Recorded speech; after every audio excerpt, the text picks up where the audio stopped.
Bienvenue sur le podcast Auto Reverse, le podcast qui fait repenser à sa vie et à une époque depuis le siège de nos différentes voitures. Le concept est simple. Un peu avant chaque épisode, je demande à mon invité de lister les voitures de sa vie dans l'ordre chronologique et de réfléchir pour chacune à une ou deux anecdotes marquantes. La première voiture dont il se souvient, celle de ses parents, la première qu'il a conduite ou achetée, la route des vacances, le trajet vers la maternité, un accident, un rendez-vous chez le garagiste, tout est possible.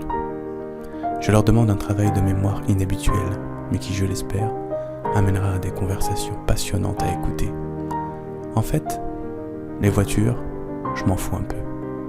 Ce que je veux, moi, c'est écouter les gens se raconter, se confier, sortir de l'oubli des épisodes peut-être anodins qui en disent long sur eux et sur une époque. Alors, installez-vous confortablement, mettez votre ceinture, enclenchez la marche arrière et prenez le temps de regarder avec moi dans le rétroviseur. Donc, je m'appelle Claude, j'ai 63 ans, je vis maritalement avec Dominique et nous avons, de son côté en tout cas, deux petits-enfants. Et de mon côté, on vient d'avoir un petit garçon également. Donc voilà, la vie se passe confortablement. D'accord. Et quel travail tu fais? Ou est-ce que tu es à la retraite? Alors, j'ai longtemps travaillé à EDF comme ingénieur. Et j'ai pris ma retraite d'EDF il y a 3 ans maintenant. Et je travaille dans une autre société d'ingénierie, toujours comme ingénieur, dans les domaines de l'énergie. Ok, très bien. Et alors, est-ce que tu peux me dire quelle est la première voiture dont tu te souviens? Oh là là, c'est vieux, hein. C'est vieux. Ah, je ne sais pas si tu as dit ton âge. Ah, j'ai 63 ans, si, je l'ai dit. Si, tu l'as dit. Ok, très bien. Donc la première voiture dont je me souviens, c'était une frégate, Renault Frégate. Une frégate, donc c'est un bateau. Et non. C'est un oiseau à l'origine. Une Renault Frégate, ok. Une Renault Frégate qui appartenait à mon grand-père.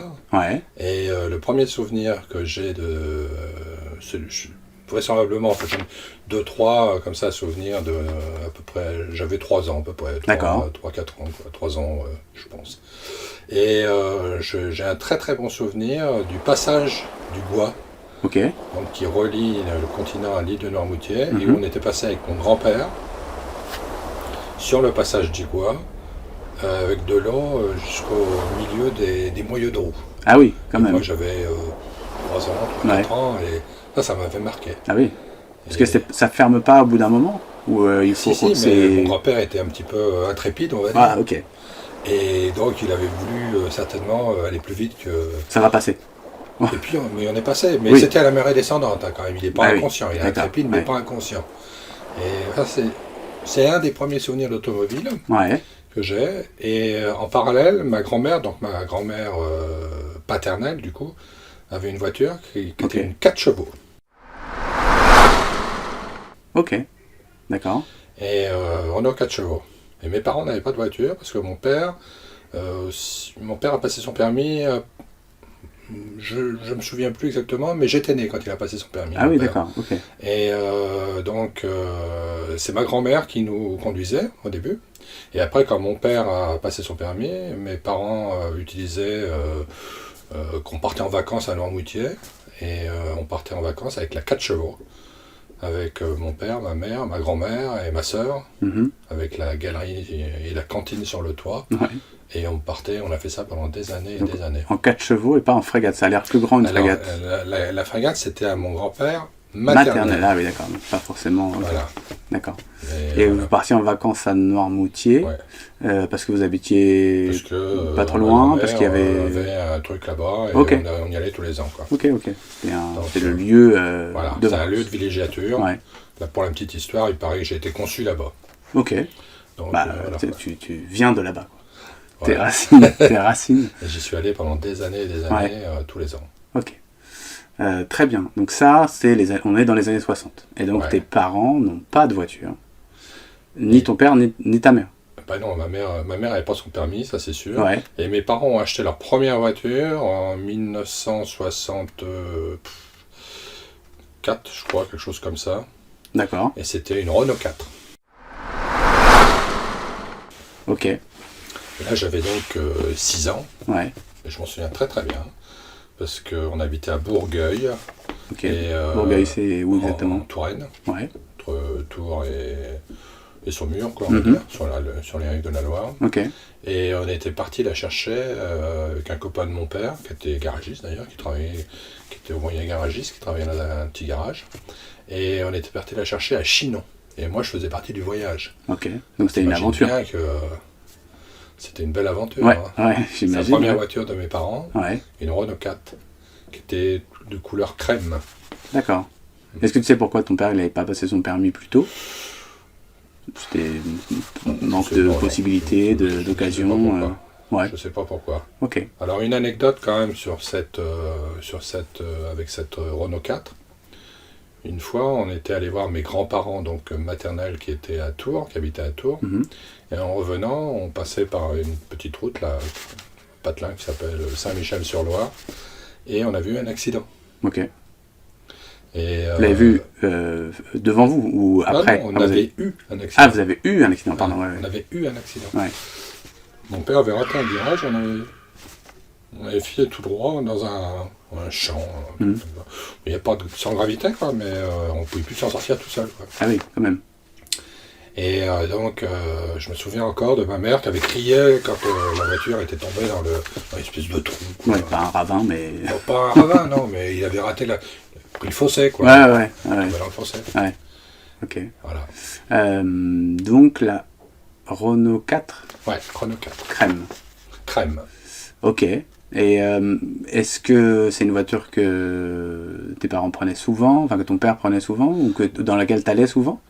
Oh, bah tu sais, à tous les jours Non, pas tous les jours, parce qu'à l'époque, on habitait dans les campagnes, et puis c'était pas comme maintenant, si tu veux. Nous, on allait à l'école à pied, ouais. La voiture, c'était une utilisation quand même... on l'utilisait pas tous les jours, quoi. Ouais. Déjà, moi, je me souviens de ma mère qui a passé son permis de conduire, alors qu'on avait déjà la Renault 4. D'accord, donc elle a quand même passé son permis. Elle a passé son permis de conduire, ouais. Elle a conduit après toute sa vie, ouais. durant. Mais quand on avait acheté la Renault 4, ma mère n'avait pas son permis de conduire. D'accord. Donc voilà quoi. Donc, mais bon, on prenait pas la voiture. C'était pas très régulier. Quand on allait au village, on habitait à côté juste à côté du centre-ville de Bourgueil, enfin centre-bourg, on va dire. Ouais. Eh bien, on allait à pied ou mais on prenait pas la voiture. Ouais. Donc c'était plutôt une voiture du week-end pour des sorties, s'il y avait des sorties. Ouais. S'il y avait des sorties, ouais. Quand on allait à Tours, quand on allait voir les grands-parents maternels à Tours. D'accord. Quand on allait, je sais pas, à Chinon. Mais c'était pas la même vie qu'aujourd'hui, donc on peut difficilement comparer. Puis en plus, c'était à la campagne. Ouais. D'accord. Donc c'est vrai qu'on peut difficilement faire des parallèles avec aujourd'hui, comparer avec aujourd'hui, où on se sert de la voiture quotidiennement et on emmène les enfants. Nous, on n'avait pas d'activité périscolaire, parce que ça n'existait pas. Ouais. Les activités périscolaires, c'était dans le champ. C'était aller jouer. Voilà. Aller jouer dehors. Voilà. Donc, c'était complètement différent. D'accord. Donc là, on est dans les années 60. 60, ouais. Ok, donc à Bourgueil. Et ta mère donc passe son permis dans les années 60 aussi. Ouais. Et elle a une voiture à elle ou une voiture pour deux? Tu sais, Non, je sais pas, justement. Non, c'était des périodes quand même où c'était des périodes difficiles quand même. Hein, ouais.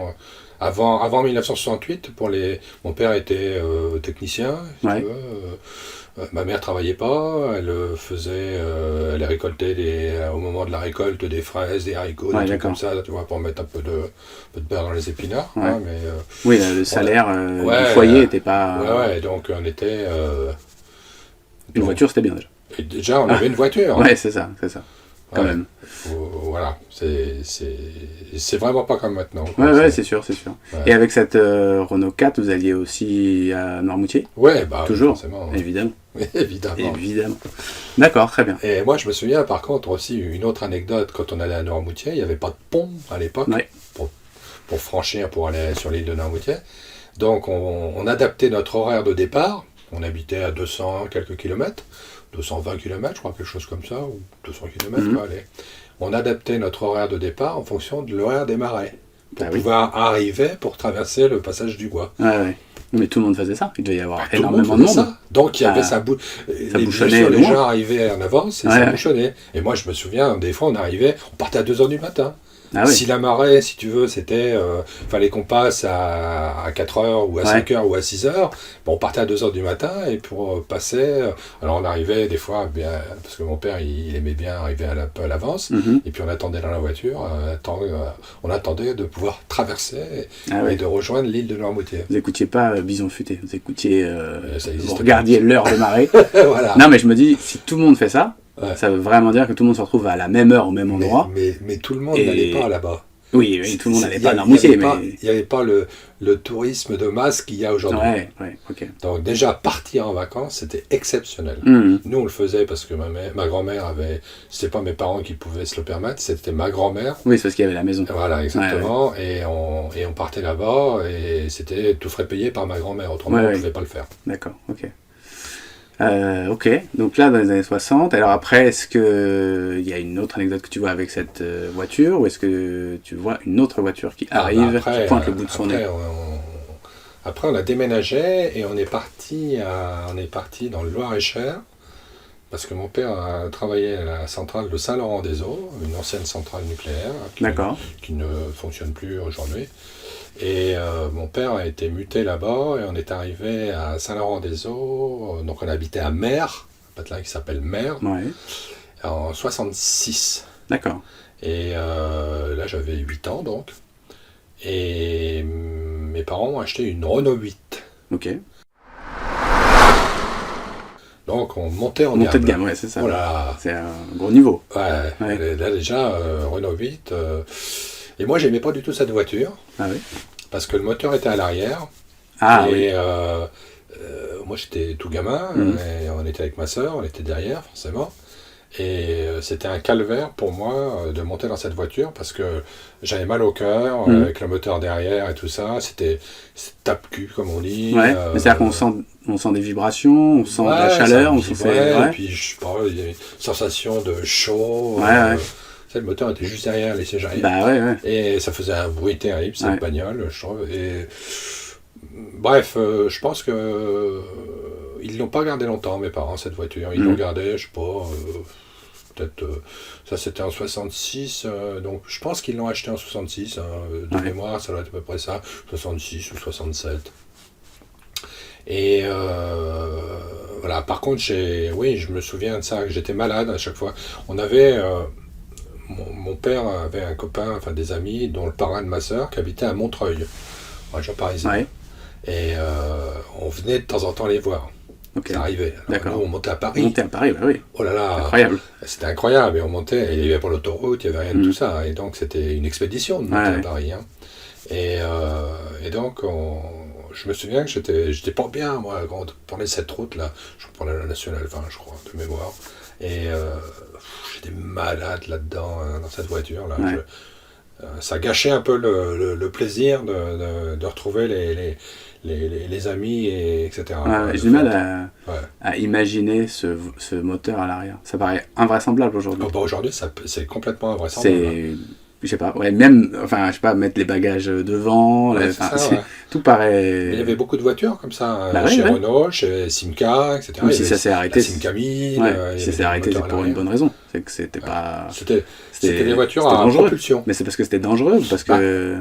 Ça s'est arrêté parce que, en fait, c'était des moteurs à propulsion, ça tenait pas très bien la route. Et ça avait tendance à ce qu'on appelle la survirer, c'est-à-dire à faire des têtes à queue, des virages. Etc. Et donc, c'est vrai que après, la mode a changé pour des raisons de sécurité certainement, et puis pour des raisons de je sais pas, aussi d'espace utile, de volume utile, parce que c'est plus facile d'avoir le moteur à l'avant et de tout mettre à l'avant au-dessus de l'essieu avant, et puis de laisser la place derrière pour les bagages et tout ça. Oui, ça paraît plus facile, mais à l'époque, il devait se dire l'inverse, que c'était plus facile d'avoir tout à l'avant. Mais... Je sais pas pourquoi il y a eu cette mode, la voiture à propulsion. Ouais, ça paraît fou. En tout cas, bon, c'est pas une voiture qui t'a marqué non, c'est positivement, en tout cas. Non, en tout cas pas positivement. Hein. Non, et donc mes parents, alors après, dis donc, alors, on a fait un bon qualitatif extraordinaire. On est passé à la Renault 16. Ok. Alors, mon père était Renault. Hein. 4, 8, 16. Donc, 4, 8, 16. Ouais. On augmente en... Ouais. Vraiment, alors là, on était monté en gamme. Hein. Ah oui. Je vois pas à quoi ça ressemble, mais j'imagine. Alors, quand on voit une Renault 16 aujourd'hui, on dit, c'est petit. Ouais. En fait, à l'époque, c'était une grosse voiture. Ouais, ok. C'était de la taille de la 404. Ouais, ok. C'était pas une berline, mais un peu quand même... on est bien. C'était le haut de gamme de chez Renault, quand même. D'accord. La Renault 16. Hein. Ouais. Et donc, donc ils ont acheté une Renault 16. Alors là, moi j'étais fier. Hein. Ah ouais, ouais. Bah, tu devais avoir donc 9-10 ans. Ouais, j'avais ils ont acheté ça, je sais pas, vers 68 ou 69, ouais, dans ces eaux-là, 69 peut-être. Ouais, bon, t'es à un âge où en tout cas t'es capable d'être fier hein, justement de la voiture dans laquelle tu montes. Donc tout d'un coup, ça t'es fier de rouler quoi. Et là, on a fait un tas de voyages. Ouais. Mes parents donc, on n'allait plus beaucoup à Noirmoutier, là, l'été en tout cas. Après 68, en tout cas, où il y a eu des augmentations de salaire importantes, mes parents avaient un pouvoir d'achat un peu plus conséquent. Et donc, du coup, eh bien, on a commencé à aller au ski, au sport d'hiver, etc. Donc, on était monté aussi... Oui, la situation financière et familiale était meilleure. Ouais. Et donc, moi, j'ai commencé à skier, j'avais 10 ans, quoi. Ouais. Donc, je me souviens, c'est ma mère qui nous tricotait les gants et les pulls au vert et tout ça, parce que bon, on allait au ski, mais on avait quand même pas beaucoup de sous, quoi. Oui, c'est un effort, quoi. Et enfin bref, et on partait avec la R16. Alors ça, je me souviens très bien. On était allé en Espagne, on était allé des grands voyages pour l'époque. Hein. Bah oui, c'est plus que Noirmoutier en tout cas. Ouais. En termes de distance. Et puis on a découvert la France et on a découvert aussi les pays européens, quoi. Surtout l'Espagne, l'Italie. Donc j'ai un souvenir du passage du tunnel du Mont Blanc en 69. Ouais. Et le jour où il y a eu le premier homme sur la Lune, on était à côté de Rimini, un village, une petite ville qui s'appelle Cattolica. Ok. Et moi je m'en souviens très très bien. Et on était allé avec l'R16, la Renault 16. Ouais. Et je me souviens avoir franchi ce tunnel du Mont Blanc avec la Renault 16. Et puis aller faire tout ce voyage jusqu'à Rimini avec la Renault 16. C'était... Mais donc en plus c'était une voiture agréable à conduire, j'imagine, pour pouvoir se lancer aussi dans des voyages comme ça. Ouais, faut se sentir un peu bien. Toi non, mais je veux dire pour ton père. C'était confortable. Ouais. Et on partait avec ma grand-mère aussi. Ouais. Donc on emmenait ma grand-mère du coup. Et on était allé, en Espagne, on était allé en Italie, on était allé se balader en Suisse, à droite et à gauche. Ouais. Et puis en France aussi, pas mal. Et c'est toujours ton père qui conduisait? Parce que si ta mère ma mère aussi conduisait. Ouais, quand même, ils s'alternaient un peu sur le chemin. Alors là, du coup, ça avait un petit peu changé, puisqu'on habitait à Mer, toujours. Et ma mère conduisait quand même plus, quoi. Et donc, mais c'est pareil, on peut difficilement comparer avec aujourd'hui, parce qu'on n'avait pas d'activité périscolaire comme il y a aujourd'hui avec les enfants. Je vois les enfants d'aujourd'hui, bon, ils vont au ping-pong, ils vont à la piscine, ils vont enfin bref. Ouais, il y a des trucs, et les parents les emmènent, quoi. Ouais. Nous, il n'y avait pas, ça n'existait pas, cette activité périscolaire. De temps en temps, je me souviens que j'étais à l'école à Mer, quand j'étais en primaire et puis après au collège à Mer. Ici, il y avait le ciné-club, c'était l'instituteur, je me souviens en CM2, l'instituteur, eh bien, il avait organisé un espèce de ciné-club au cercle laïque. Ouais. Je me souviens de ça. Et puis on allait c'était une fois ou deux par mois, quoi. Le mercredi après-midi, le jeudi après-midi quand j'étais en primaire, parce que ça a basculé, je crois que j'étais en 6e, je crois, le changement de jour de congé. Ouais. Et du coup, il fallait que quelqu'un t'amène. Pardon ? Fallait que quelqu'un t'amène. Mais non, Ah ouais, donc il n'y a vraiment aucun besoin de la voiture, quoi. Bah voilà, c'est ça, on allait à pied. On prenait la voiture pour aller faire les courses de temps. Il n'y a pas de supermarché. Oui. Donc le premier supermarché, je me souviens, qui existait, pour les gens qui habitaient à Mer, par exemple, c'était à Blois, dans les fin des années 60, quoi, vers 69, 70. Ouais. Et Blois, c'est à quelle distance de Mer ? 18 km. Oui, donc il faut quand même y aller en voiture. Là, on y allait en voiture. Voilà, c'est un déplacement. Et pour nous, commencer à aller dans les supermarchés, c'était l'époque où aussi sont apparus les hypermarchés, genre Mammouth. Ouais. C'est difficilement comparable à aujourd'hui. Ouais, on a vécu une enfance qui était... on avait qu'une chaîne de télévision, et encore tout le monde n'avait pas la télévision, on n'avait pas de téléphone à la maison. Mais du coup, la sortie à l'hypermarché devenait une sortie bien plus exceptionnelle que celle qu'on peut avoir aujourd'hui, ou prendre sa voiture pour aller à Carrefour ou à Auchan, c'est presque quelque chose de classique. Ouais. Quand dans les années 60, début des années 70, c'était vraiment genre une grosse sortie pour aller à l'hypermarché où tout d'un coup tout était à disposition d'un coup. Tout était à disposition, beaucoup moins que maintenant. Oui.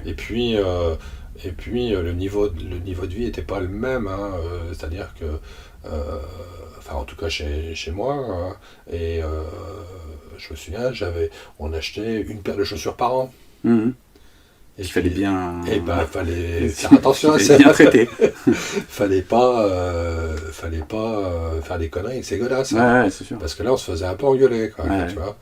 Mais moi, je me souviens, par exemple, le dimanche, on allait, bien sûr, j'ai fait mon catéchisme et tout ça, donc mon catéchisme, mes communions, et donc tous les dimanches on allait à la messe, et ma mère, donc ma sœur et moi, on allait à la messe, mes parents n'y allaient pas.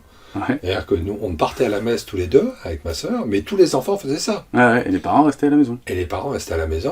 Et nous on allait à la messe, et puis les parents nous donnaient des sous pour la quête. Et puis, bien sûr, il y avait, mais c'était convenu avec eux, on en gardait un petit peu pour passer à la boulangerie, nous acheter des carambars ou des malabars ou des bonbons, quoi. Ça valait le coup d'aller à la messe, du coup. Ça motivait un peu pour aller à la messe. Voilà, c'était la seule motivation. Il y en avait quand même une. Ça nous motivait un petit peu. On s'ennuyait, mais on avait hâte de sortir de la messe pour passer à la boulangerie, nous acheter des... Ça, je comprends. C'était vraiment une autre vie. Vraiment une autre vie. J'en suis sûr. Mais alors, et le dimanche après-midi, on était libre, quartier libre. Et les parents ne s'occupaient pas de nous. C'est-à-dire que... Alors, c'était la campagne, il n'y avait pas de... Oui, l'extérieur était à vous. Vous pouvez faire ce que vous vouliez, tant que vous rentriez à la maison sain et sauf. Exactement. Ils nous fixaient une heure de rentrée, et après, on se débrouillait. Donc, moi, je me souviens, avec les copains, on allait dans les décharges et tout ça. C'est une connerie, quoi. Mais bon. Je me souviens, on fabriquait des arcs. On allait chercher du noisetier pour fabriquer des arcs, des flèches. Est-ce que c'était moins bien ? Est-ce que c'était mieux ? C'est difficile de comparer, justement, parce que c'est incomparable. On était vachement autonomes. Oui, ça par contre, c'est sûr. Et donc, on apprenait beaucoup on avait le sens de l'initiative. C'est-à-dire que comme on avait beaucoup de liberté, en tout cas chez moi on avait beaucoup de liberté. Dans ma famille, mes parents, l'un comme l'autre, ils nous laissaient libres. Il y avait des limites. Si on franchissait pas les limites... t'es libre dans le cadre. Voilà. Exactement. Et nous, on avait bien compris ça, autant ma sœur que moi. Et on avait toute une bande de copains à droite et à gauche, là. Et puis, moi, j'ai passé toute mon enfance comme ça. Ma prime enfance déjà à Bourgueil, après quand on est venu dans le Loir-et-Cher, où j'étais en primaire, fin du primaire, deuxième partie du primaire, et après le collège. Après le collège, où j'avais encore plus d'autonomie, parce que quand j'ai eu 14 ans, mon père m'avait réparé un vélo Solex. Et donc, voilà, quoi. Liberté totale. Là, c'était la liberté totale. Les distances s'agrandissent. Par exemple, quand j'étais adolescent et puis que je commençais à me déplacer avec mon vélo Solex, l'été était, les jours de congé, l'heure du dîner, c'était toujours 7h. Donc fallait être là. Ok, mais si tout le reste de la journée, tu peux faire ce que tu veux, ça va, comme règle. Parce que, je sais pas, on déconnait pas non plus. Oui, non, mais c'est ça, c'est sérieux. Question de confiance. Voilà. Si on te fait confiance et si tu rentres à l'heure, vas-y, fais ce qu'il faut. Sympa, Et alors, donc, avec R16, vous avez parcouru pas mal de kilomètres. Ouais. Donc le ski en France. Ouais, ski en France, ouais, quand même, Ouais. pas charrier, quoi. Où ça? Dans les Pyrénées. Dans les Pyrénées, ok. Ça faisait une trotte, hein. Bah ouais, carrément. Enfin, Ça fait- même les Alpes, ça aurait fait une trotte aussi, parce que là où vous Ouais. étiez, ça fait quand même... Mais voilà, dans les Pyrénées, ouais. Ok, donc des bons souvenirs de voyage. Ah ouais. Cette voiture, pour toi, ouais. veut dire... Ah ouais, très très bien. Des Et voyages. puis en plus, je te dis, tu vois, des trucs qui ont marqué, quoi, tu vois, moi qui m'intéresse beaucoup à la science, etc. Moi, je me souviens, comme si j'y étais, tu vois, encore aujourd'hui, du premier homme sur la Lune, et je me souviens très très bien que c'était à l'été 1969, et on était en Italie, et on était allé en Italie avec la R16. Hmm. Tout ça, c'est connecté dans, dans ma mémoire, quoi. Ouais. Et Ok. si bien que cette voiture plaisait tellement à mes parents, ils en ont racheté une autre. Ok, après celle-là, Ouais. en te disant... Alors ils l'ont acheté, je sais pas, en 1972 certainement, une autre Ouais. R16. Alors c'est pareil, alors la première R16, il n'y avait pas de ceinture de sécurité, il n'y avait pas de tout ça. Ouais. Mais la deuxième R16, si, alors là, dis donc, on était encore monté en gamme, puisque là, il y avait des ceintures de sécurité, il y avait un tas de choses. Ouais, il y avait plus d'options. Enfin, Plus puissantes, Ouais. etc., etc. Et c'était une voiture, ouais, c'était une très très bonne voiture, la Renault Ouais. 16. Ouais. D'accord. Et donc là, bah, ça nous emmène doucement vers l'époque où je suis parti donc, à Gurcy-le-Châtel, donc une école EDF. D'accord, toi tout seul, enfin, Ouais. en école, Ouais, c'est ouais. quel âge ça? Bah, j'avais 17 ans. 17 ans, ok. Et t'as ton Solex que tu utilises quand Alors même de j'avais temps mon en temps? Solex. Mon Solex, il était resté là-bas, sur Ouais, place. ouais. Mais moi, j'étais venu en Seine-et-Marne, donc. Ah, Gurcy-le-Châtel, c'est en Seine-et-Marne. Bah oui, c'est à D'accord. côté de Donne-Marie-Dontilly. Ah ok, je vois. Donc voilà quoi. Et donc j'étais interne. Mhm. Et là, c'est quand j'ai. En fait, après le lycée, moi j'ai passé le. Je suis parti, j'étais au lycée et je suis parti à cette école EDF en 75, ouais, je sais plus quand exactement, enfin bref.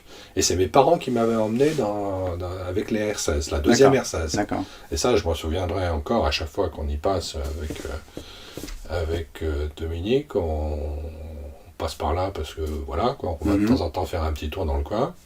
Et je fais toujours un petit crochet vers Gurcy-le-Châtel.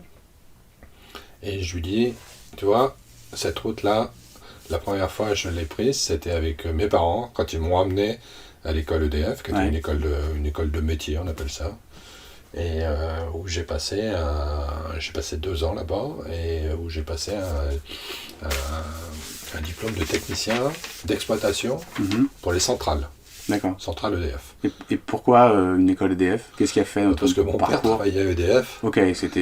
Et il y avait une.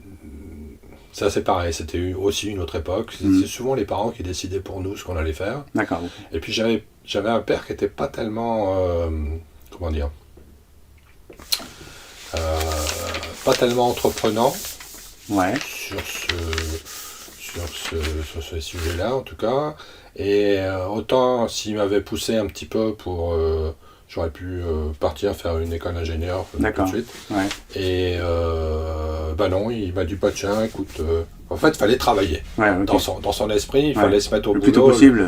Ouais. Ouais. Ma sœur, elle a eu le même problème. Elle a eu une grosse difficulté à rentrer. Elle a fait des études d'infirmière. Elle a un diplôme d'infirmière à l'origine. Elle a fait autre chose, mais bref. Mais quand elle a voulu rentrer dans son école d'infirmière, mes parents n'étaient pas contents parce qu'ils disaient ouais, mais il faut que tu trouves un boulot tout de suite, tout ça quoi. Et en fait, ce qui importait pour eux dans leur schéma mental, c'est il fallait que les gamins ils soient autonomes vite quoi. Ouais, d'accord. Donc c'était pas la peine eux dans leur structure mentale, c'était pas la peine de s'orienter vers des études longues. Ouais. C'est de la perte de temps. Enfin... Je sais pas si c'est de la perte de temps, mais enfin bref, pour eux, il fallait qu'on se mette au boulot assez rapidement. Ouais, d'accord. Alors, bon, moi, comme ma sœur d'ailleurs, on a rattrapé le coup après, mais on a mis 10 ans pour le faire, alors qu'on a pu le faire en 5 ans. Quoi. Ouais. Bon. Mais voilà, quoi. Et donc, je suis parti dans cette école EDF, qui était tout à fait honorable, hein, parce que si je suis ici aussi aujourd'hui, c'est aussi grâce à ça, parce que c'était quand même... ça donnait une base très très solide, en tout cas, en physique, en maths, sciences en général, thermodynamique, enfin bref, un tas de choses, quoi. Ouais. Mais alors là, donc là j'avais pas de voiture forcément, j'étais interne, donc là voiture c'était un petit peu la pause. Et puis eh bien quand j'étais élève là-bas à l'Université de Châtel, à la fin de ma scolarité là, j'ai passé mon permis de conduire. Donc j'avais 18 ans et des broutilles, quoi. Et j'ai passé mon permis de conduire en Seine-et-Marne donc. Et alors je me souviens que la voiture dans laquelle j'ai passé mon permis de conduire, c'était une Renault 12. Ok. Renault 12, donc voilà quoi, une voiture correcte. Je vois. Et puis une petite anecdote, la monitrice qui devait avoir une trentaine d'années, nous on avait, les gars qui passions le permis, on avait 18, 19 ans quoi. Monitrice une trentaine d'années qui est souvent des mini-jupes. Et nous, on avait du mal à regarder la route, quoi. Ouais, c'était pas concentré. Vous n'étiez pas très concentré. C'était une technique pour voir si vous étiez vraiment très concentré. Ça, c'était une petite anecdote. Mais par contre, je vais revenir parce que, en fait, j'avais commencé à apprendre à conduire à 14 ans. Ah oui, j'allais dire, tu as fait beaucoup de leçons ou pas beaucoup de leçons? Non, tu savais déjà un peu conduire? Oh oui, plus qu'un peu même. Ouais, à 14 ans? Ouais, donc, parce que j'avais un copain qui est à l'âge de ma sœur, donc 2 ans et demi plus que moi, qui lui apprenait à conduire avec son père. Son père était commerçant, il avait une boutique de bricolage, machin, qui n'existe plus. C'était Catena, ça s'appelait, ça. Et lui, mon copain, là, Alain, il s'appelait. Il conduisait très bien, hein. Il avait 17 ans, il conduisait vraiment très très bien. Et ils avaient donc à l'arrière du magasin, il y avait une immense cour où il y avait des entrepôts et tout ça, quoi. Et il y avait la voiture de sa mère, et il m'avait appris à conduire. Et on tournait dans la cour et tout ça, il m'avait appris à démarrer, à passer les vitesses et tout ça. Première, deuxième, troisième. Dans la cour. Dans la cour, avec une immense cour. Et avec la voiture de sa mère qui était une Fiat 850. Ok. D'accord. Fiat 850. Donc le jour de ton permis, tu savais à peu près ce qu'il fallait faire. Et je suis même, autre anecdote, toujours avec ce copain là, quand il a eu son permis, après ses parents lui ont acheté une Renault 4 aussi, une 4L à l'époque on appelait ça, ça avait changé un peu. Et on était partis tous les deux en Angleterre. Et moi j'avais 16 ans. Ok. Et il me laissait conduire. Bien. Et j'ai conduit en Angleterre, j'avais 16 ans. Donc pas de permis en Angleterre, donc conduite à gauche, etc. Donc autant te dire, quand j'ai passé mon permis... oui, ça allait. Ça allait. Ouais. Et donc j'ai pris très peu de leçons, et puis j'ai eu mon permis, et puis voilà quoi. Et donc quand j'ai eu mon permis, j'étais en fin de scolarité, donc à Guernsey-le-Châtel, à l'école EDF, et mes parents m'ont donné une Ami 6 break. Et donc c'était ma première voiture. Ok, break. Parce qu'ils avaient acheté ça pour moi en fait. Et donc quand j'ai eu mon permis, ils m'ont acheté cette Ami 6 break. Ok. Et t'étais très content d'avoir une voiture? J'étais super content. Hein. Et, on s'imagine, enfin même aujourd'hui, hein, quand on a sa propre voiture, ça amène beaucoup d'autonomie, encore plus à l'époque. Quoi. Et tu l'as eu, mais t'es resté à Guernsey-le-Châtel?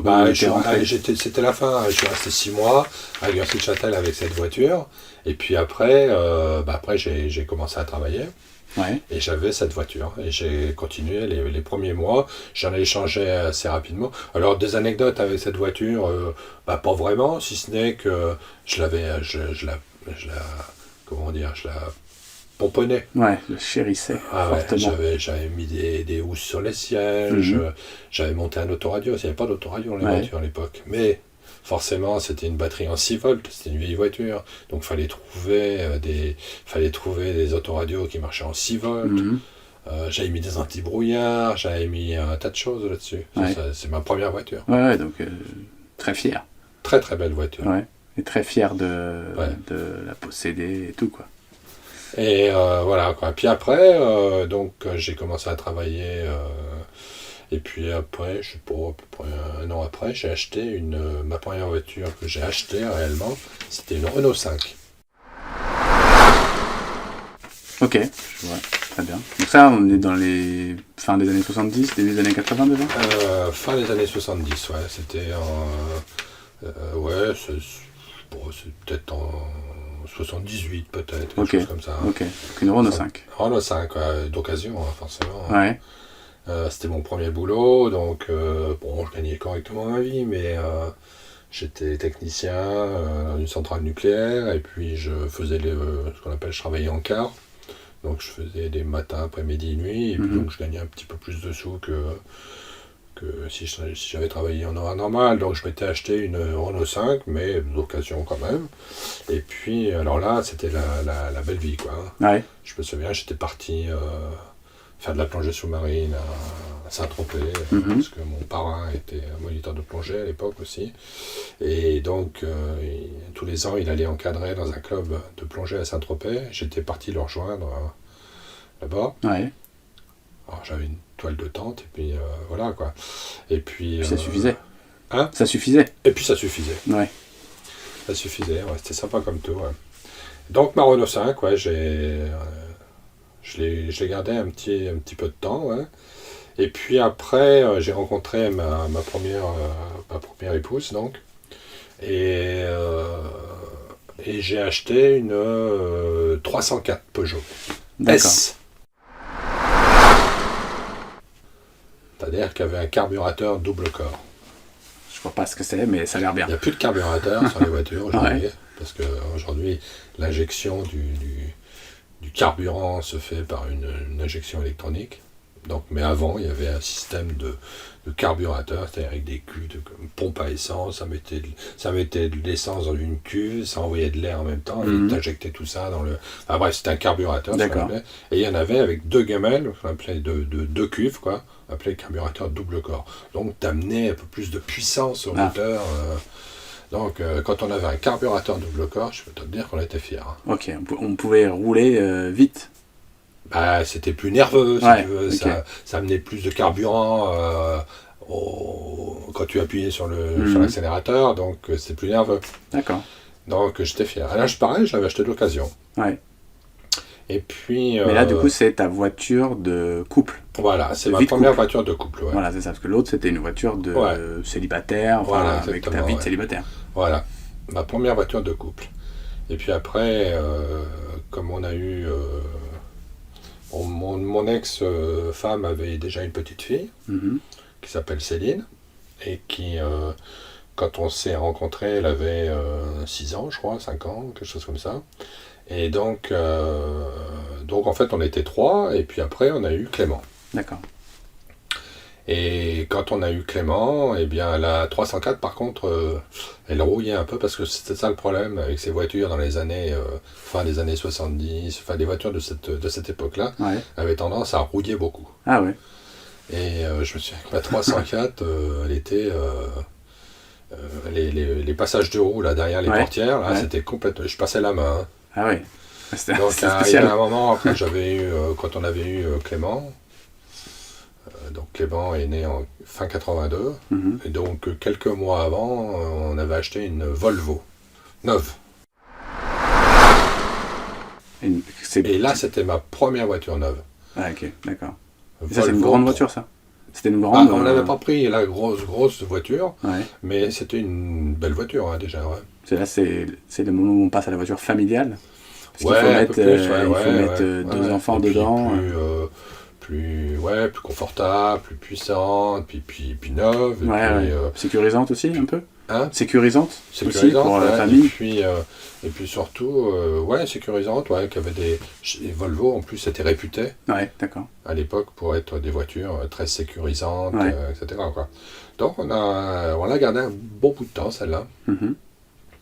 Puisque, je sais pas, on a dû l'avoir donc avant que Clément naisse. Et Clément est né en novembre 82, donc à l'automne peut-être 82, mais quelques mois avant.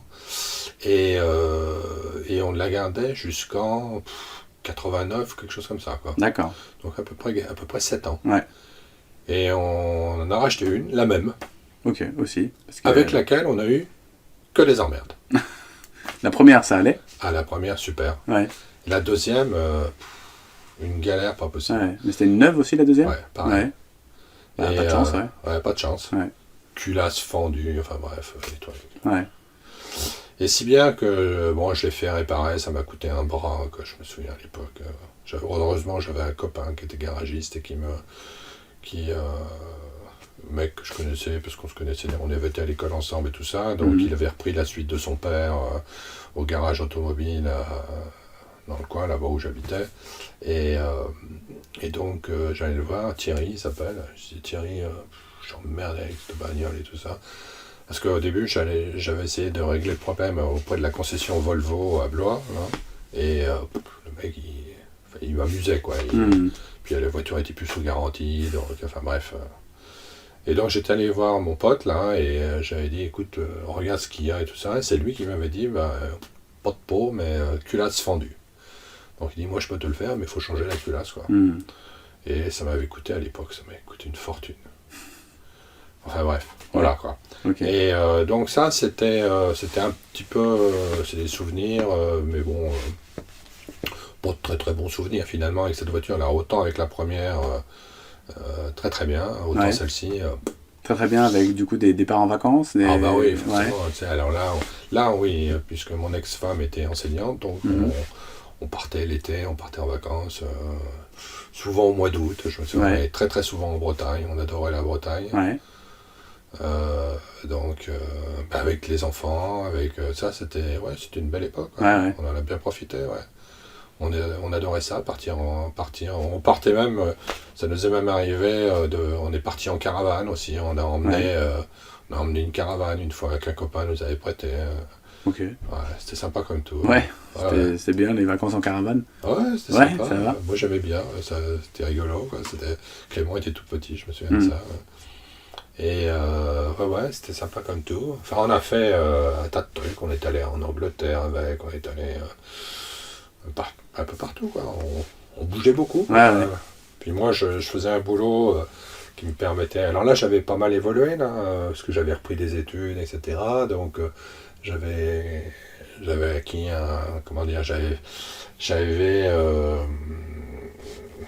j'avais bénéficié de ce qu'on appelle l'ascenseur social qui n'existe plus aujourd'hui.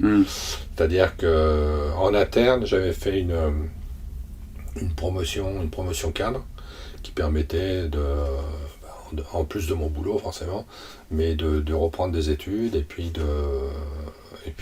d'évoluer vers des postes d'encadrement. Donc je gagnais bien ma vie, ma femme était enseignante. Voilà, on avait un pouvoir d'achat qui était qui permettait de voyager, de se balader, de profiter de la vie. C'était une belle époque. Tant mieux. Très très belle époque. Et arrivé en 1992, je suis parti en Chine, en expatriation. Donc là, j'ai vendu la Volvo. Et donc on est parti en famille. Oui, vous êtes tous partis. Voilà. Et donc on est parti 2 ans en Chine. D'accord. Et là, j'avais plus de voiture. J'ai donc puis la Chine en 92, c'était pas comme maintenant. Il n'y avait pas beaucoup de voitures. Et donc pour pouvoir avoir une petite autonomie quand même, au moins locale, je me suis acheté un sidecar, qui était notre moyen de locomotion familiale. C'est-à-dire que tu mettais... Alors, chaque fois quand par exemple, on habitait à côté de Shenzhen, à 70 km de Shenzhen, on pouvait mettre une demi-journée pour y aller. Enfin, ça, c'est pas ça le problème. Là, on prenait les transports, genre l'autobus, parce qu'il n'y avait que ça. Mais autrement, pour tourner dans le coin, dans un rayon de 20, 30, 50 km, on avait le sidecar. D'accord. Donc toi, ta femme derrière non, ma femme dans le panier et mon fils derrière. Pas mal. Sur la selle derrière. Et c'est une bonne expérience au sidecar. Super. J'avais mon permis moto déjà, ça aide, parce que j'avais eu une moto. J'avais une moto avant de partir en Chine, que j'ai tout vendu à un moment donné pour partir.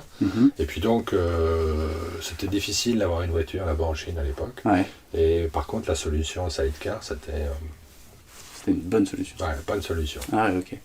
Et qu'est-ce qui fait que tu es parti en Chine?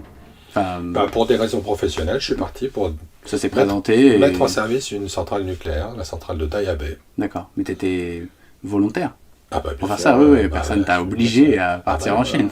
Non, parce que j'avais formé des ingénieurs chinois, notamment un ingénieur chinois, et qui était venu passer 20 mois en France, donc dans la centrale dans laquelle je travaillais, et j'étais son tuteur et son homologue pour sa formation, dans le cadre de sa formation, lorsqu'il est venu en France. Donc lui, c'était un universitaire chinois, et puis il avait été recruté dans la société chinoise qui allait exploiter cette centrale nucléaire. Il y avait eu un accord entre la France et la Chine, puisque c'était la France qui construisait cette centrale là-bas, en Chine, et donc les futurs exploitants de cette centrale venaient se former en France. D'accord. Et donc ils étaient venus dans différentes centrales de France.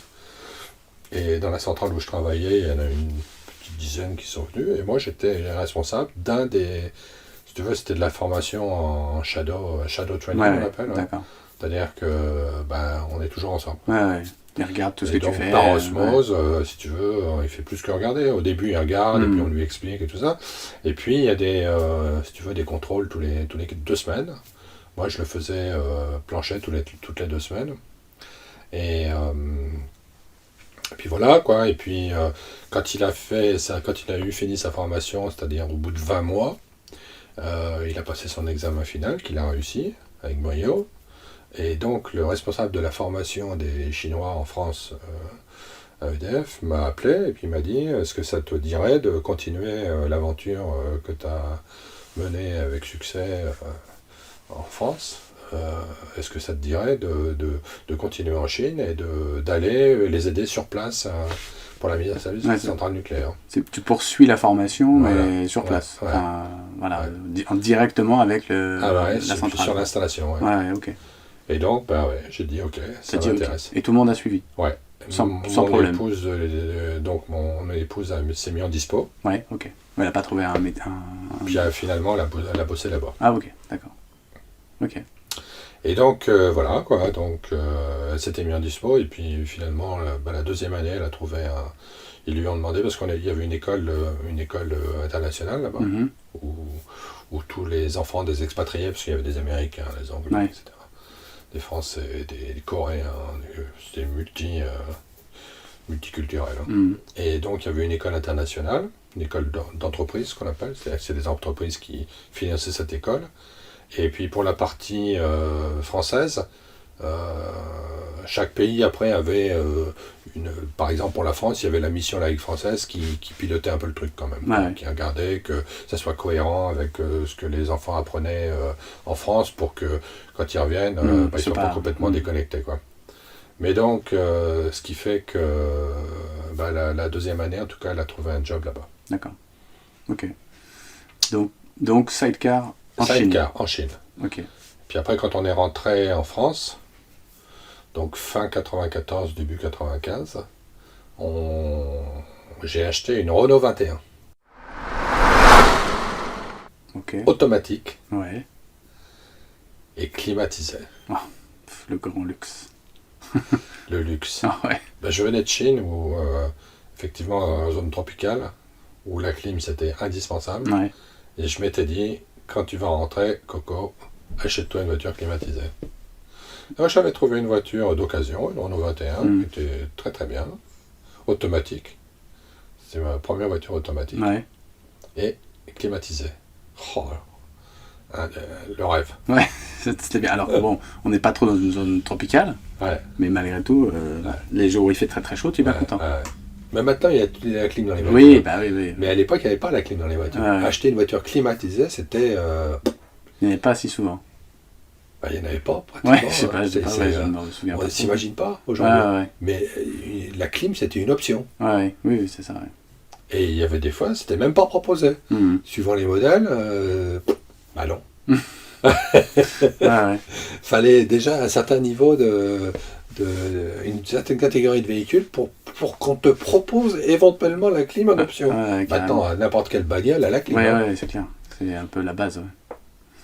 Comme les autoradios. Pareil, il n'y avait pas d'autoradio dans les voitures. Oui. Même encore dans les années... En 94, je sais Moi, dans la... Enfin, en tout cas, il y en avait qui s'enlevaient, Voilà. je crois. Enfin, Moi, j'en avais ramené un de Hong Kong, mon autoradio, que j'avais installé dans ma Renault 21, parce qu'il n'y en avait pas à l'origine. Oui, c'est ça, il n'a pas d'origine, mais il y avait un emplacement Voilà, c'est ça, pour les branchements, quoi. Voilà, c'est ça, ouais. Et puis je me suis fait piquer comme un con. Justement, on pouvait se les faire piquer plus facilement, parce que déjà, il n'y en avait pas partout. Ouais. Et je sais que nous, on en avait un qui s'enlevait, et après on pouvait le mettre, on pouvait le porter avec une petite poignée, et on l'emmenait avec nous partout où on allait. Mais moi, j'avais une maison, dans la maison que j'ai à Beaugency, j'ai une maison à Beaugency, et je l'avais laissé une fois la nuit dehors, je l'avais pas enlevé. Ouais. Quelqu'un est passé. Grossière erreur. Ouais, donc, alors attends, ça c'était la Renault 21. Tu rentres de Chine, t'achètes. Tu rentres de Chine, t'habites à Beaugency. Ouais. T'habitais déjà à Beaugency avant de partir de Chine. Quand je suis rentré de Chine, je suis venu dans la centrale où je travaillais avant, à savoir la centrale de Saint-Laurent-des-Eaux. Et j'ai acheté une maison, j'avais mis pas mal de... Enfin, on avait mis pas mal de sous de côté du fait de notre expatriation, et donc on a acheté une maison à Beaugency. D'accord, ok. Et donc j'ai déménagé à Beaugency en 96, je crois. Okay. J'étais à la maison pratiquement un an après être rentré, quoi. Et donc là j'avais cette Renault 21 que j'ai gardée. Je me suis séparé assez rapidement quand même. Parce que j'avais eu des problèmes aussi de moteur, je sais pas pourquoi, enfin bref. Donc arrivé à un moment, je faisais tellement de frais là-dessus que j'ai changé. Et en plus, comme je suis musicien et je suis batteur, et donc pour transporter la batterie, parce que je jouais beaucoup à l'époque, la Renault 21 c'était pas terrible. Et donc j'ai acheté une Renault Laguna Break. Ah, ok. D'accord. Alors là, pour mettre la batterie. Ah oui, c'était parfait. C'était parfait. Ouais. Donc là, j'ai acheté en 97, je crois à peu près, 97-98. 98 peut-être. La Laguna. Ouais, il y a de la place. Plus un break, il y a de la place pour tout le monde, toute la famille. Tout le monde. Et puis pour moi, quand j'allais jouer, je mettais la batterie là-dedans. Super. Et donc j'habitais à Beaugency et puis je jouais dans un groupe là qui tournait beaucoup. Et on allait jouer des fois Château d'un Orléans, Tours, machin et tout ça. Enfin, je jouais beaucoup. On faisait à peu près trentaine de dates par an. C'est pas mal. C'est pas mal. C'est quand même pas mal. Donc en effet, il fallait une voiture. Enfin surtout toi, les autres avec une guitare ou. Il y a des amplis et tout ça. Oui, bien sûr. Mais la batterie déjà. On s'organisait à. On était un trio, ce qu'on appelait un power trio. Ouais, un power trio. Ouais, c'est-à-dire puissant. Assez puissant, ouais. Mais on était trois et ça tournait très très bien notre affaire. On a eu un petit succès là, régional. Allez, quand même. Ouais. C'est pas mal. Mais grâce à cette Laguna Break. Ça a aidé. Ça a aidé le J'ai toujours transport. fait de la musique. Il y a que depuis que je suis en région parisienne que je joue plus, mais j'ai toujours fait de la musique. Il faut te racheter une batterie. J'en ai une batterie encore, mais je peux pas la mettre ici, quoi. C'est petit. Et puis, en région parisienne, c'est difficile, c'est plus difficile qu'en province. Je vois. Pour trouver un réputé. Il faut un garage. C'est pas les musiciens qui manquent en région parisienne. Oui, non, c'est ça, c'est la place. C'est la place. La place et le bruit que ça peut faire. Sinon, il faut un garage bien insonorisé. C'est vrai qu'en province, c'est pour ça, c'est beaucoup plus facile. Ok. Et puis, qu'est-ce que je voulais dire d'autre, du coup ? Alors là, t'es donc en 1998. Ouais. Et donc j'ai continué comme ça. Et après, donc j'ai changé aussi. Là, j'ai quitté le nucléaire en fin 99, début 2000, et je suis parti. En fait, professionnellement, j'en avais un peu marre du nucléaire, et puis surtout, ce que je voulais, c'était repartir à l'international. En expatriation. Et je voulais. Et à l'international, dans le nucléaire, il n'y avait plus grand-chose à l'époque. Et donc, je m'étais dit, écoute, si tu veux repartir à l'international, retravailler à l'étranger, il faut que tu te reconvertisses. Alors, toujours dans le même domaine, dans le domaine de l'énergie. mais dans ce qu'on appelle le thermique classique, c'est-à-dire soit fioul, charbon, enfin bref, thermique quoi. Et j'ai fait une formation d'exploitation de turbines à combustion en fait. Okay. Une turbine à gaz, quoi, une grosse turbine à gaz, machin truc. Et puis j'ai été recruté, j'ai été coopté plus exactement, pour partir comme patron d'une centrale de cogénération en milieu industriel au sein des usines Peugeot à Montbéliard. D'accord. Ce qui n'est pas trop l'international. Pour l'instant. Non, du coup, mais c'était exotique quand même. Ouais, quand même. C'était bien exotique. Et donc du coup je suis parti là-bas, à Sochaux, Montbéliard. Donc à l'époque, Céline n'était déjà plus avec nous de toute façon. Elle vivait sa vie à Tours, je crois, de mémoire. Clément était... quand je suis parti, Clément était aux États-Unis, puisqu'il a passé 1 an après son bac aux États-Unis. Et puis par contre, j'avais Bianca. Je n'ai pas parlé de Bianca. Non, du coup, Bianca, c'est une enfant adoptée. Ok. Qui a été adoptée en 1997 et qui avait 7 ans. D'accord. Et donc, d'origine roumaine. Ok. Et donc, on l'avait adoptée avec mon ex-épouse. Et voilà, quoi. Donc, Bianca était donc avec nous quand on est parti à Montbéliard. Ok. À Montbéliard. Elle avait 7 ans. Et du coup, elle avait 10 ans quand on est parti. D'accord. Elle était donc à l'école là-bas à Montbéliard. Clément était parti, lui, la première année là où on était là-bas. Donc il était parti aux États-Unis, il est parti à l'été 2000. Donc moi j'étais parti quelques mois avant tout seul. Je cherchais une maison et tout ça. Et puis je faisais les allers-retours entre Beaugency, où on avait notre maison, et puis Montbéliard. Et puis voilà quoi. Et puis après ils sont venus me rejoindre à l'été.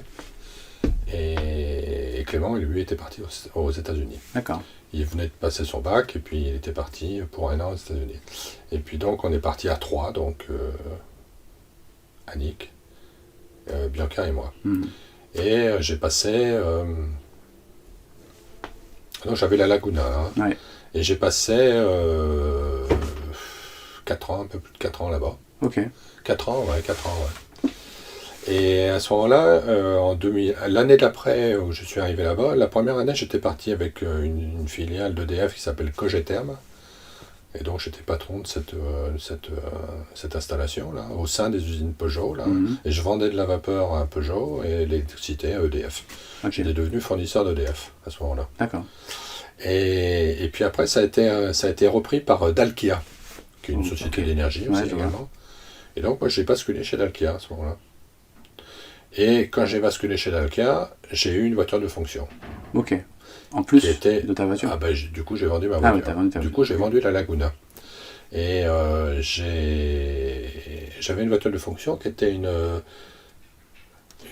Citroën Xara. C'est une voiture. C'était pas la Picasso, hein. Oui, c'est celle d'avant, je vois. Celle d'avant, ouais. Et c'était bien. Alors du coup, moi, j'avais plus le besoin d'avoir une autre voiture. Ouais. Et donc, j'ai vendu ma Laguna. Ouais. J'ai vendu à un copain, d'ailleurs. Et elle a tourné encore pendant X temps, cette Laguna. Et voilà. Et j'ai passé... donc là, c'était pas de l'export, effectivement, mais c'était quand même vachement exotique. Parce que déjà, moi, ça me changeait complètement du nucléaire. Ouais. Je me retrouvais à la tête d'une installation... quand on est en centrale nucléaire, on n'est pas du tout à la tête de l'installation. Même le patron d'une centrale nucléaire, il avait moins d'autonomie que moi je pouvais en avoir quand j'étais patron de ma cogénération, centrale de cogénération. Alors pourquoi on appelle ça une centrale de cogénération ? Parce qu'on produit, on fait de l'électricité et aussi on fait de la vapeur. Pour ça, cogénération. Voilà. Et donc j'ai fait ça pendant 4 ans. Je serais à peine un peu moins, quoi. Mais, voilà. Et après, alors j'étais plus EDF à ce moment-là, j'étais détaché d'EDF. Et j'avais un fil qui me rattachait à EDF. Il y a les services d'EDF, à un moment donné, il y avait un mec qui allait voir les gens qui étaient détachés, comme ça, en filiale. Et un beau jour, il est venu me voir, et puis il me dit tiens, il y a un projet de construction d'un cycle combiné, enfin d'une installation en Guadeloupe, et on a pensé à toi, est-ce que tu voudrais pas y aller comme chef de projet? J'ai dit, écoute, oui. Allez. Oui. Ah, ouais. Mais tu n'es pas obligé de répondre tout de suite. Je dis si, je réponds tout de suite. J'en avais un peu marre de l'Est de la France. On me proposait de partir en Guadeloupe. Et j'ai dit oui. Okay. Et donc je suis parti en Guadeloupe et j'ai pas fait du tout ce pourquoi j'avais été pressenti pour partir. Ah oui, d'accord. Ouais. Complètement autre chose. Ouais, parce qu'en fait le projet sur lequel je vais partir, il ne s'est pas fait. Oui. Et donc je suis arrivé là-bas et j'étais chef du service ingénierie production. D'accord, mais tu l'as su sur place que le projet n'allait pas se faire ou tu l'as su avant? Non, je suis avant, mais j'avais démissionné de chez Dalkia. D'accord. Et donc je pouvais plus revenir en arrière. Mais tu étais encore EDF quand même? Mais je n'avais pas réintégré EDF encore. D'accord. Mais donc ils m'ont pas laissé tomber, forcément. Ouais. EDF, ils font pas ça. Ouais. Et donc ils m'ont dit, ok, on va trouver une solution. Et le patron d'EDF Archipel Guadeloupe, il m'a appelé. Il m'a dit, voilà, j'ai un chef de service qui part. Il s'en va ailleurs. Et si ça vous intéresse, on fait un petit entretien en visio et le poste est pour vous. Okay. Et ben j'ai dit, ok. Et c'est comme ça que je suis parti chef du service ingénierie production.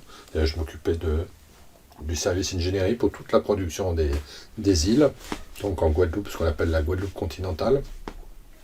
Il y a la Guadeloupe, là, le Papillon, plus les îles du Nord, à savoir Saint-Martin, Saint-Barth, Saint-Barthélemy, Saint-Martin, et toutes les îles, les îles du Sud, quoi, à savoir la Désirade, Marie-Galante et les Saintes. Il y a des petits moyens de production, et puis tout ça, c'est piloté en gros par la Guadeloupe continentale. Ouais. Et moi, je me suis occupé de ça pendant 4 ans. Ok, et tout le monde t'a suivi? Ouais. Alors à ce moment-là, quand j'étais à Montbéliard, j'ai acheté enfin tout le monde. Bianca et mon ex-épouse. Oui, parce que Clément il était revenu des États-Unis, mais il était parti faire ses études ailleurs. Ah, ouais. Donc voilà quoi. Et il n'y avait que Bianca. Il était grand, Clément. Ouais. Et donc, et quand j'étais à Montbéliard, j'avais quand même, en plus de ma voiture de fonction qui était une Citroën Xara, j'avais acheté une Renault Twingo. D'accord. Neuve. Ok. Donc ça, c'est une petite voiture pour mon épouse. Ouais, d'accord. Okay. Et donc, en fait, quand je suis parti en Guadeloupe, j'avais droit dans mon déménagement, j'avais droit d'emmener une voiture. Ouais. J'ai emmené la Twingo, puisque de toute façon, la voiture, c'était ma seule voiture. Ouais, c'était la seule voiture. Ouais. J'ai rendu ma voiture de fonction et je suis parti en Guadeloupe avec la Twingo qui était neuve, qui avait 6 mois quand je suis parti. Et voilà. Et quand je suis arrivé en Guadeloupe, j'ai acheté une seconde voiture. J'ai acheté une vieille Clio d'occasion. Ouais. Sans clim en Guadeloupe. Ah oui, peut-être. Grossière erreur. Erreur, ouais, peut-être. Tu savais pourtant. Eh oui, mais bon, j'étais un peu pressé, truc, enfin bref. Et j'avais la Twingo. Et quand j'ai récupéré la voiture, pour l'anecdote, quand j'ai récupéré la voiture au port autonome de Pointe-à-Pitre, là-bas, à Jarry, donc la voiture avait fait... Je l'avais emmenée, moi, de Montbéliard, je l'avais emmenée jusqu'à Gennevilliers en voiture. J'étais monté à Gennevilliers avec la voiture, au port autonome de Gennevilliers, parce que la voiture partait dans un conteneur et du Havre jusqu'en Guadeloupe. Ouais. D'accord ?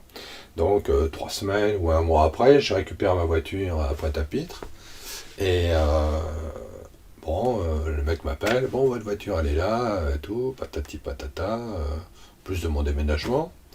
Et je dis ok, je viens la chercher. Bon, la voiture démarrait pas. Oh, il me dit c'est normal, elle est restée 3 semaines, machin, truc. Oh, ok, bon. Donc il me met des câbles et tout ça, je démarre la voiture, ok, pas de problème. Et puis je rentre à la maison où j'habitais en Guadeloupe. J'arrête le contact. Je veux redémarrer. Rien. Toujours rien. Ça ne démarrait pas. C'est bizarre quand même. truc qui est bizarre. Enfin bref. J'avais en bas de ma rue, là où j'habitais en Guadeloupe, j'avais un garagiste. Il y avait un garagiste. Donc je vais le voir, je descends, ça descendait, c'était sympa quoi. Donc j'arrive chez lui, je dis écoute, voilà, regarde, je viens de récupérer ma voiture là au port autonome, elle démarre pas. Bah, il me dit ouais, ils t'ont piqué ta batterie. Ah. Et ils t'ont foutu une vieille batterie quoi. Ah ouais. Ma voiture elle était toute neuve, elle avait 6 mois. Ah ouais. Donc quand ils ont vu ça, ils ont regardé ce qu'ils pouvaient shipper. Et ils se sont dit, bah, je vais shipper la batterie. Et puis ils m'ont foutu un os quoi, à la place. Ah ouais, pas mal. Donc forcément, donc j'ai changé la batterie. Et puis quelques jours après, je me suis aperçu qu'il me manquait mes tapis de sol. J'avais pas percuté. Ah ouais.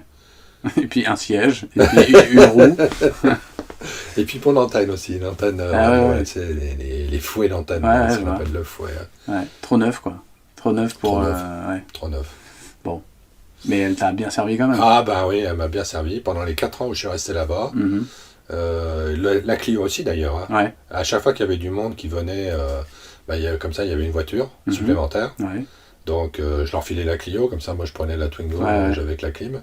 Et puis les copains, les amis qui venaient passer 1, 2, 3 semaines en Guadeloupe, voilà, et ben ils avaient une voiture, ça leur évitait de louer une bagnole. Ouais, c'est bien. Donc ça c'était bien sympa. Et puis, par contre, c'est la période où je me suis séparé d'avec mon ancienne femme. D'accord. Donc, les derniers 18 mois que j'ai fait là-bas, je les ai fait seul avec ma fille.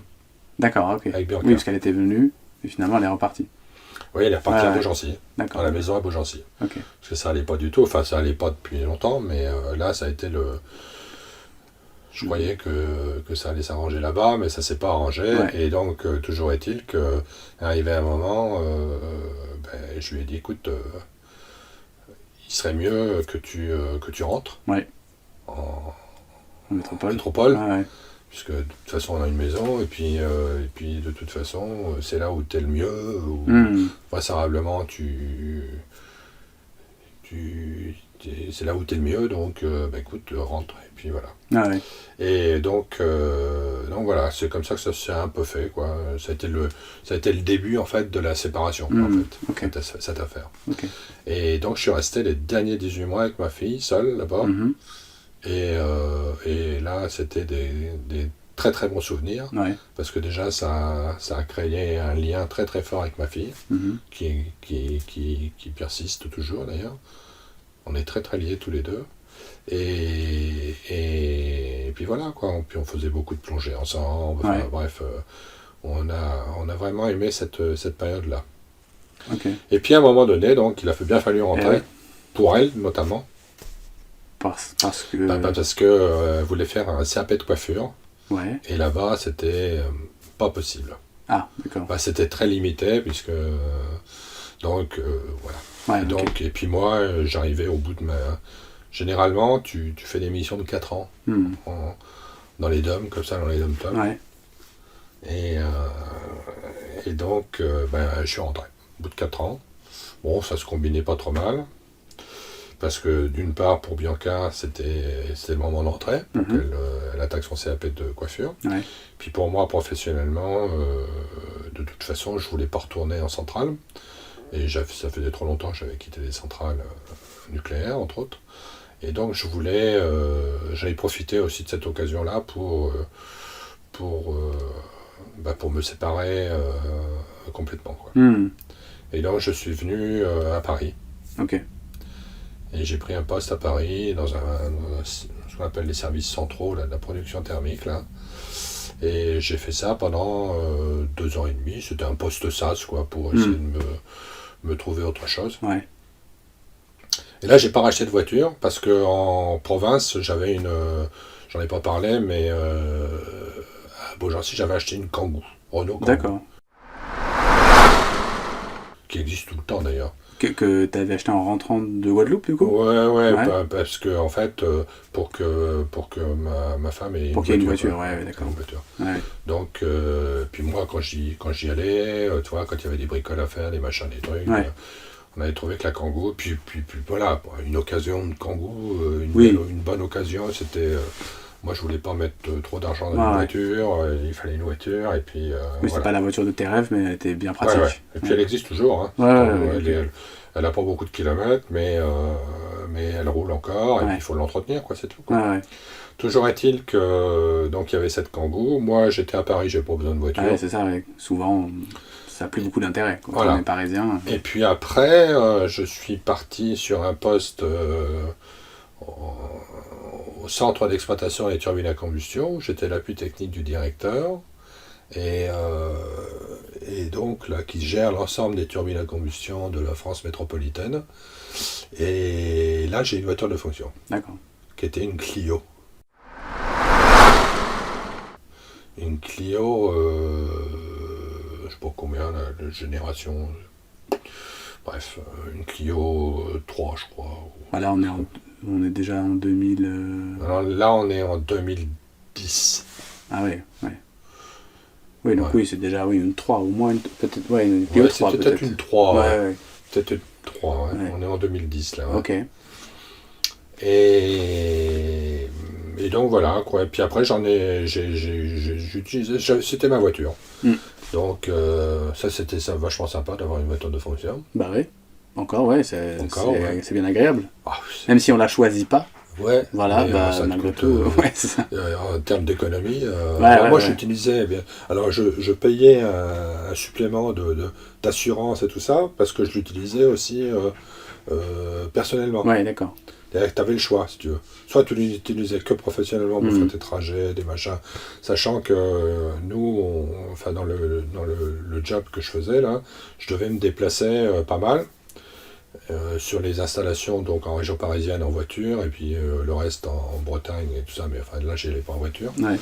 Mais donc, du coup, on avait le choix de l'utiliser soit pour les déplacements professionnels, simplement, ou si on payait une quote-part sur l'assurance, on pouvait l'utiliser aussi le week-end, personnel, partir en vacances. Utilisation personnelle. Ouais. Donc moi, bien sûr, j'avais... Ouais, ça vaut quand même le coup. Ouais. Et donc du coup, ça a été ma voiture, et j'en ai eu une autre après, puisqu'on les gardait à peu près, je sais plus, 4 ans, je crois, et puis après on changeait. J'ai eu une autre après, donc qui était la Clio 3, je crois, la génération d'après, une autre Clio, pareil, blanche. Et voilà, et puis après j'ai arrêté, j'ai pris ma retraite à EDF. Ok. Donc on arrive la fin 2017, et j'ai pris ma retraite d'EDF, donc, et j'ai attaqué dans une nouvelle société qui s'appelle TES, Technical Engineering Support.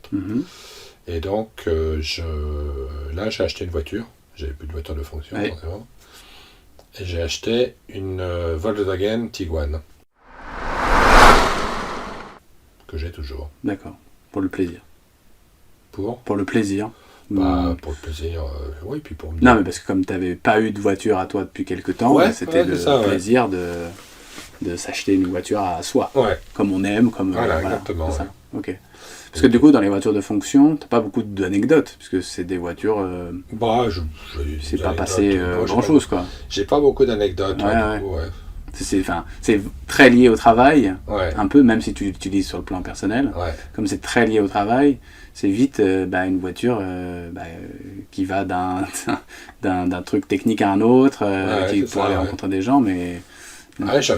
J'avais ma caisse dans le coffre, j'avais toujours une caisse avec mes équipements de protection individuelle, là, je me souviens de ça.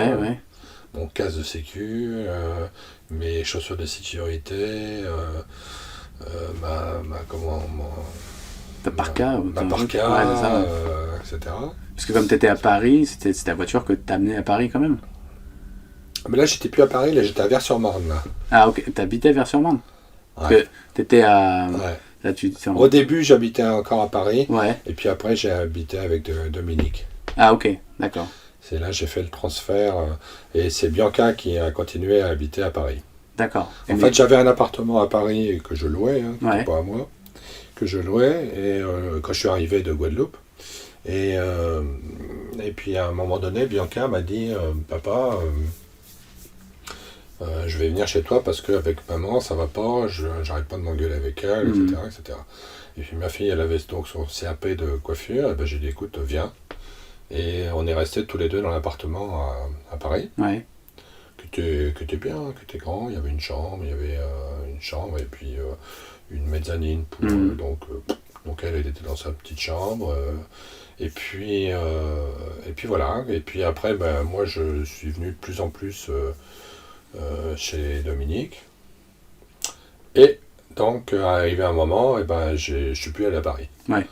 J'ai basculé complètement, et puis voilà quoi, on a pris réellement notre vie commune à ce moment-là, et donc Bianca est restée seule dans l'appartement. Mais du coup, mais tu travaillais à Vers. Ouais. D'accord. Donc, Et du coup, là au début, que j'avais ma voiture de fonction, que j'habitais encore Paris, enfin j'y allais quand même assez régulièrement. J'y allais avec ma voiture, je me garais dans la rue à Paris comme je pouvais, parce que j'avais pas de garage, j'avais pas de place de parking. Donc c'était parfois difficile. Et puis après, quand je suis venu plutôt sur Noisy-le-Grand, c'était plus facile du coup pour se garer. Oui, c'est sûr. Et oui, Vers-sur-Marne, c'est vraiment pas loin. Ouais, et puis Vers-sur-Marne, voilà quoi, c'est vraiment pas loin. Donc ça m'a pas mal aussi. Oui, c'était bien pratique en plus. Quoi. Ouais, je vois. Alors, on a joint l'utile à l'agréable. Ouais. Voilà. Ouais, c'est bien. Ok. Et donc, du coup, les voitures. Donc là, on est sur la Tiguan. Ouais. Donc voilà, une voiture plaisir. Ouais. Voiture puissante. Ouais. Ok. Donc la récente, tu l'as depuis pas très longtemps. Ouais. Puis je vais en changer là bientôt. Là, j'en ai commandé une autre. Là. D'accord. Pour avoir quoi ? Une Tiguan. Une Tiguan, pareil, mais meilleure génération, enfin génération plus récente. En fait, parce qu'en fait, je ne l'ai pas acheté, je l'ai pris en LOA. D'accord. En leasing. Location avec option d'achat. Ouais. Et donc, j'avais pris un contrat de 3 ans, et puis j'arrive au terme de ce contrat.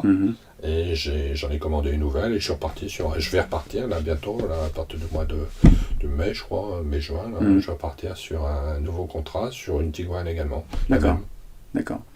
Et alors tu as des anecdotes dans cette voiture C'est vachement agréable parce que c'est... déjà on a de la place pour... Quand on part avec les enfants, c'est très très agréable. Ouais. Ils aiment bien parce qu'il y a un toit ouvrant. La classe. Et donc, ça, ils adorent ça. Ouais. Et puis, il y a des tablettes pour qu'ils puissent colorier, qu'ils puissent... voilà, quoi. Donc, voilà, nous, ça nous plaît bien quand on emmène les enfants, qu'ils se sentent bien avec nous. Et puis voilà, quoi. Et tu penses, alors, si on revenait sur ça, tu penses qu'ils sont mieux dans cette voiture à l'arrière que toi, tu as pu être dans la R16 ou la R8. Ou la R8. Ah bah, c'est sans comparaison. C'est incomparable. Ouais. Déjà, on ne savait pas ce que c'était que des ports USB. Hein, oui, mais ça, d'accord. Mais par rapport au confort, par rapport au bruit, par rapport à la sécurité, par rapport à tout ça. Incomparable. Mais ça n'empêche pas que les souvenirs peuvent être quand même forts. Toi en tant que passager, ou eux en tant que passagers plus tard peut-être. Ouais. C'est pas parce que la voiture est plus sécurisante et plus confortable que... C'est pas les mêmes souvenirs. C'est peut-être pas les mêmes souvenirs, mais le trajet, le fait de partir en vacances, l'excitation, etc., ça peut rester le même. Enfin, les mêmes. Ah bah complètement, ouais. Je pense, ouais. Enfin, pour eux, en tout cas, je l'espère. Oui, c'est ça. Après, évidemment, plus c'est confortable, plus il y a de chances que ça soit sécurisant en cas d'accident. Ouais. Mieux c'est pour tout le monde. Donc c'est quand même mieux, mais je trouve que la sensation peut être quand même la même, même 50 ans plus tard, quoi. Moi, j'espère qu'effectivement, qu'ils retiendront ça dans leur vie future, quand on sera plus là, qu'ils se diront quand on partait avec Mamito et puis Claude, c'était sympa, on est allé, voilà. Voilà, c'est ce que j'espère aussi. Alors, on l'aurait fait avec une R8, ça aurait peut-être été la même chose. Ouais, carrément. Toujours est-il que là, aujourd'hui, on est content quand même de pouvoir leur offrir ça, entre guillemets, quoi. On crée des souvenirs. On crée des souvenirs. Créer des souvenirs, ça n'a pas de prix. Parce que à un moment donné, je sais pas quand, mais ils vont y repenser. Bah, j'espère. Ouais. Et ils vont se dire, ah ouais, je me souviens de ça. J'espère. Enfin, on fait tout pour, en tout cas. C'est une bonne chose. Ouais, c'est bien. Non, on le fait pas. On le fait pas par calcul, on le fait parce que c'est important, je pense, pour les enfants. Moi, je sais que j'ai des souvenirs avec mes grands-parents, enfin avec mon grand-père. Moi, j'ai eu qu'un grand-père, forcément. Mais j'ai des souvenirs d'enfance comme ça qui sont liés aussi avec les voitures ou autres, mais j'y pense tous les jours. Oui, ça vient, ça, de temps en temps, ça... Tous les jours, il me remonte une anecdote, alors qui est liée ou pas à la voiture, mais qui est liée surtout à mes grands-parents, et plus les grands-parents que les parents. Parce que les parents, on est plus dans le quotidien, dans le... Voilà. Avec les grands-parents, on est plus dans l'extraordinaire. Et c'est ça qu'il faut apporter en tant que grands-parents, en tout cas. Ouais. C'est aux parents de faire le quotidien moins marrant. Nous, on l'a fait. Donc, c'est ça, chacun son tour. Chacun son tour. Donc, nous, notre rôle de grands-parents, c'est plutôt d'amener l'extraordinaire. On digresse un peu, là, mais voilà, quoi, c'est ça qui est important dans la vie. Ouais, c'est vrai. C'est vrai. Est-ce que tu vois autre chose dont tu... lié aux voitures, directement lié aux voitures... Parce que là, on a tout remonté. Ouais. Sacrée vie.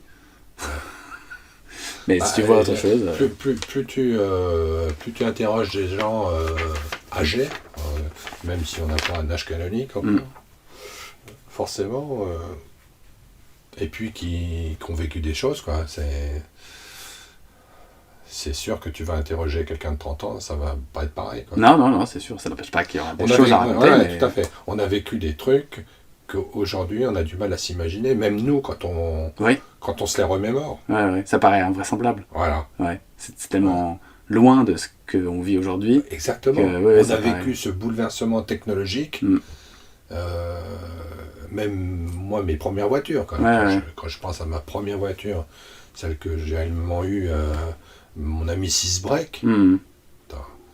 Aujourd'hui... c'est presque du fantastique.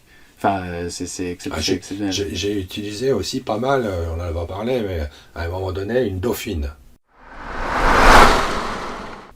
Parce que je ne l'avais pas achetée, c'était la voiture de ma grand-mère, et mon père l'avait récupérée, cette Renault Dauphine. Elle datait de 1963. C'était une 3 vitesses, d'accord ? Même pas 4 vitesses. Et moi, je l'ai utilisé justement quand j'ai eu mes problèmes avec ma Volvo. Et je l'ai utilisé pas mal pour aller au boulot. D'accord. Et j'allais au boulot, donc je faisais le quart. Alors ça, c'est une anecdote. Alors, c'est pareil, c'est une voiture 6 volts, donc petite batterie, petite puissance. Et quand j'étais de quart de nuit, par exemple, l'hiver, et quand je sortais de nuit, il était 6h, 6h30 le matin, quoi, l'hiver, et la voiture, elle démarrait pas. Alors, qu'est-ce que je faisais ? J'avais une manivelle, parce qu'à l'époque, on pouvait démarrer la voiture à la manivelle. Donc, tu mettais le contact, tu allais derrière la voiture, parce que le moteur à l'arrière, aussi sur la Dauphine, et tu démarrais la voiture.